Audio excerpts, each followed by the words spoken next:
हमारे साथ राकेश रंजन जी जुड़े हुए हैं। बिहार झारखंड के वरिष्ठ पत्रकार हैं और बिहार पर भी निगाह रखते हैं।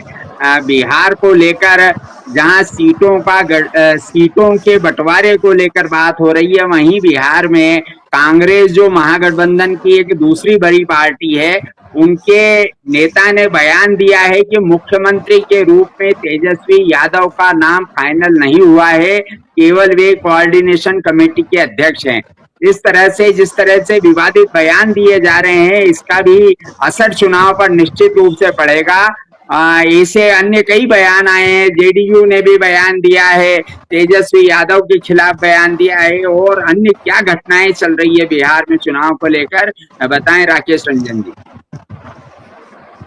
जी नमस्कार। अभी जो भी बातें हुई है, बातें बहुत स्पष्ट है। जो चिंता है, और ख़ास तौर से सियासत को लेकर के, देश की सियासत हो, राज्य की सियासत हो, कौन झूठ बोल रहा है, कौन मौका परस्त है, कौन भावनाओं की दलाली कर रहा है, तमाम चीज़ें स्पष्ट है। मोदी जी की तो बात है, तो जो कुछ करते हैं वो मास्टर स्ट्रोक ही होता है। लेकिन आजकल जो उनमें नई जो बात देखने को मिल रही है, जो चुप रहने वाली बात है, तो उसको भी हो सकता है भाजपा लोग कुछ रणनीति का हिस्सा बतावे, जो सरेंडर करने वाली उनकी नीति है, और कुल मिलाकर के जो चुपचाप सत्ता में बने रहने वाली जो उपलब्धि है, जो भी चीजें हो। लेकिन एक बात समझ में नहीं आ रही है कि आखिर मोदी जी को बिहार में सत्ता हासिल करने की इतनी बेचैनी क्यों है।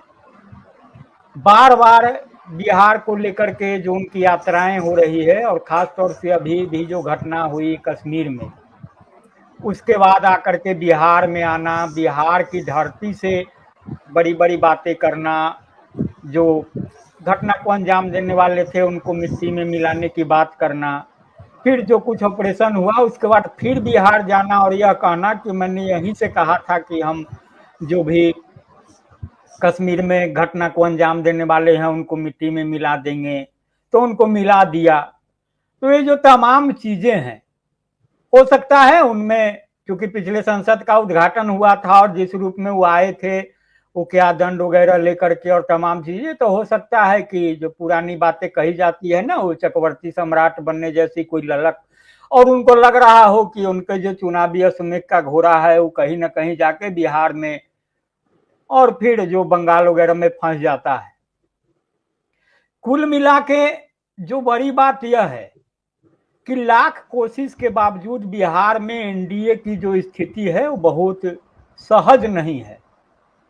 विपक्ष की बात जहां तक आपने कही, तो विपक्ष शायद होनी चाहिए एकजुटता की, मजबूती से लड़ने भिड़ने की, उसमें कहीं ना कहीं कमजोरी दिख रही है। जैसा कि आपने कहा, कांग्रेस को लेकर के जो चिंता जाहिर की, कांग्रेस को स्पष्ट बातें समझनी होंगी कि बिहार में जो स्थिति है, जो जमीनी हकीकत है, उसमें उनको अभी पुराने वजूद को हासिल करना बहुत आसान नहीं है। और ख़ास तौर से जब चुनाव सिर पर हैं, तो फिर कुछ ऐसा काम न करे, ऐसी जल्दीबाजी नहीं दिखाएं, ऐसा आत्मविश्वास न दिखाएं जिससे फिर जो विरोधी दल हैं यानी एनडीए खेमा है उसको फायदा हो जाए। चूंकि ये एनडीए की बात करेंगे तो देखेंगे कि नीतीश कुमार की जो बात है, तो नीतीश कुमार ने साबित किया है कि जो अवसरवादिता की राजनीति होती है किस तरीके से होती है। राजनीति में वफादारी के लिए कोई जगह नहीं है, कैसे अवसरवाद चलता है।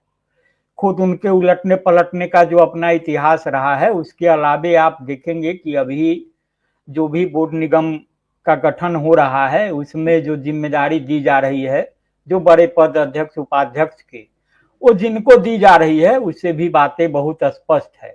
जो भी पुराने लोग हैं, जो उनके साथ के हैं, जो पार्टी के गठन के समय से संघर्ष के दिनों के साथी रहे हैं, उनकी बजाय उन लोगों को महत्वपूर्ण स्थान दिया जा रहा है, कुर्सी दी जा रही है, जो कहीं ना कहीं परिक्रमा करने वाले लोग हैं। उनके सहयोगी दलों की भी वही हालत है, भाजपा की भी है। चिराग पासवान है, नरेंद्र मोदी के हनुमान कहे जाते हैं। उन्होंने भी अभी दावा कर दिया है कि हम 243 सीटों पर चुनाव लड़ लेंगे। मीडिया की जो बात है, तो अभी दिल्ली यात्रा हुई थी नीतीश कुमार की, बातें आ गई कि सीटों के बारे में सब कुछ तय हो गया है, लेकिन अब अचानक जब चिराग कहते हैं कि हम 243 सीटों पर चुनाव लड़ेंगे, तो बातें बहुत समझ में आ जाती है कि उनका कहना क्या होता है, उनका इशारा क्या होता है। क्योंकि अभी जो आयोग का गठन हुआ है और उसमें जिस तरीके से उनके जीजा का समायोजन हुआ है, तो उससे बातें छिपी नहीं है। चिराग पासवान का अपना दाव है, जीतन राम मांझी का अपना दाव है। जीतन राम मांझी के भी दामाद को जगह मिली है आयोग में।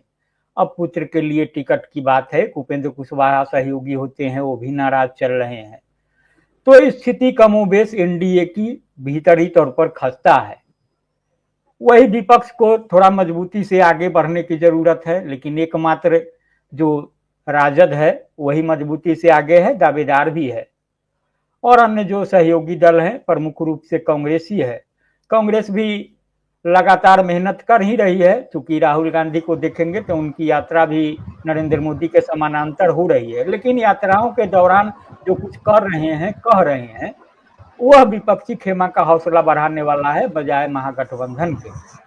तो अभी बहुत उठापटक अभी चलना बाकी है तेजी से, तो थोड़ा अभी इंतजार करना पड़ेगा। फिलहाल अभी यही स्थिति है जी। धन्यवाद राकेश रंजन जी।